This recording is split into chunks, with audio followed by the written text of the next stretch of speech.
ప్రభుత్వం దీక్షకు చూసుకుంటుందా సంబంధించి చూసుకున్న తర్వాత విశ్లేషకులు కూడా కేంద్ర ఉన్నారు. ప్రభుత్వం పాపం ఎవరెవరో చాలా టైం వదిలేరు. నుంచి వెయిట్ చేస్తూ ఉన్నారు విశ్లేషకులు. శేషు గారు, సో దీక్షలకు సంబంధించి మీరేమనుకుంటున్నారు? ఈ దీక్షలు అనేవి జనాల్లోకి ఎలా వెళతాయి అనుకుంటున్నారు? అలాగే ఈ లడ్డు వివాదం కాస్త మతం ముసుగు వేసుకుని ఇప్పుడు రాజకీయ క్రీడగా సాగుతుంది అని చెప్పేసి ప్రజల్లో ఒక అభిప్రాయం, దానిపై మీ ఒపీనియన్?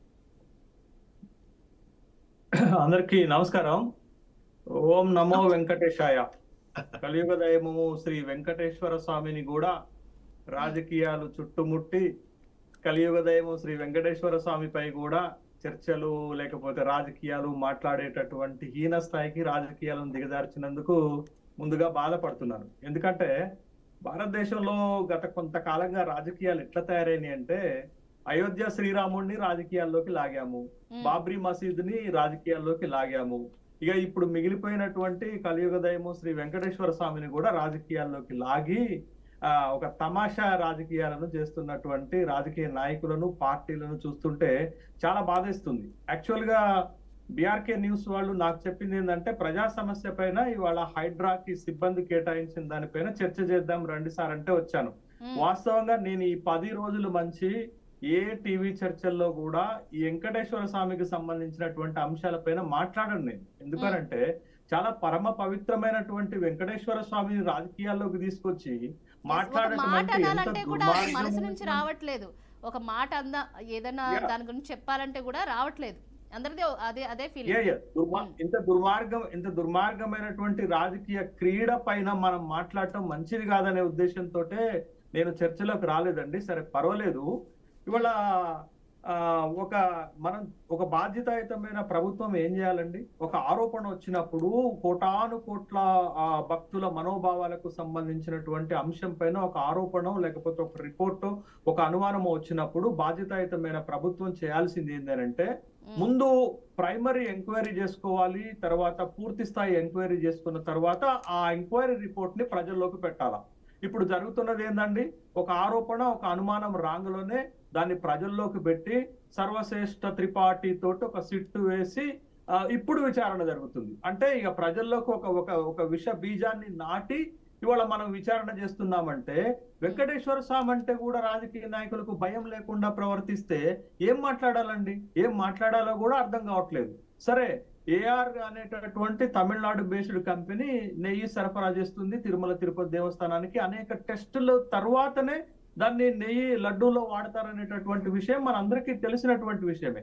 ఒకవేళ మీరు యానిమల్ ఫ్యాట్ గనక కలిసి ఉంటే దాన్ని వాడరు, తిప్పి పంపుతారు అనేటటువంటి విషయం కూడా సాధారణ పరిజ్ఞానం ఎవరికైనా ఉంటుంది.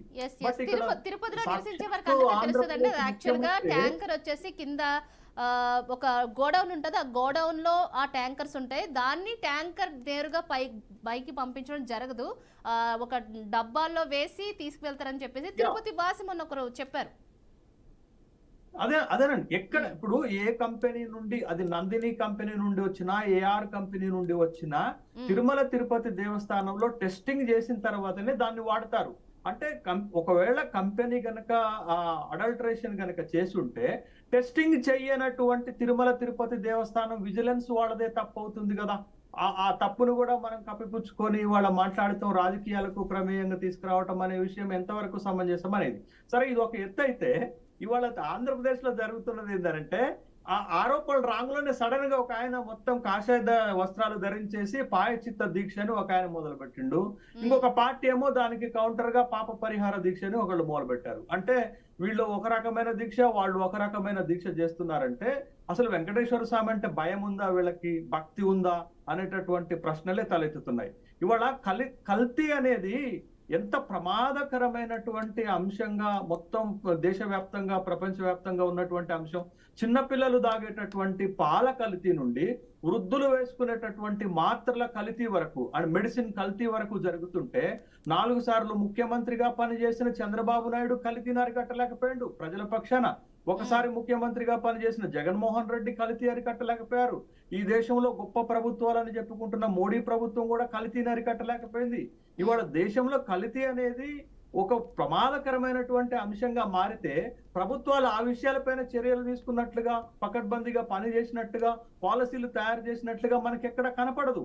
కానీ ఇక్కడ ఒక అంశాన్ని, ఒక భక్తుల మనోభావాలకు సంబంధించినటువంటి అంశాన్ని తీసుకొచ్చి ప్రజలపైన రుద్దేసి, ఇక మీ ఇష్టం భక్తుల మనోభావాలకు వదిలేసినాం, మా రాజకీయాలు మేము చేస్తామనేటటువంటి వికృతమైన రాజకీయ క్రీడ ఆంధ్రప్రదేశ్ లో జరుగుతుంది. గత కొంతకాలంగా ఆంధ్రప్రదేశ్ లో రాజకీయాలు ఎంత నీచ స్థాయికి దిగజారినాయి అంటే ప్రతి అంశాన్ని రాజకీయ తెరపైకి తీసుకురావటం, ప్రజలకు సంబంధం లేనటువంటి అంశాలతోటి రాజకీయాలు చేయటం, టీవీ డిబేట్లలో కొట్లాడుకోవటం.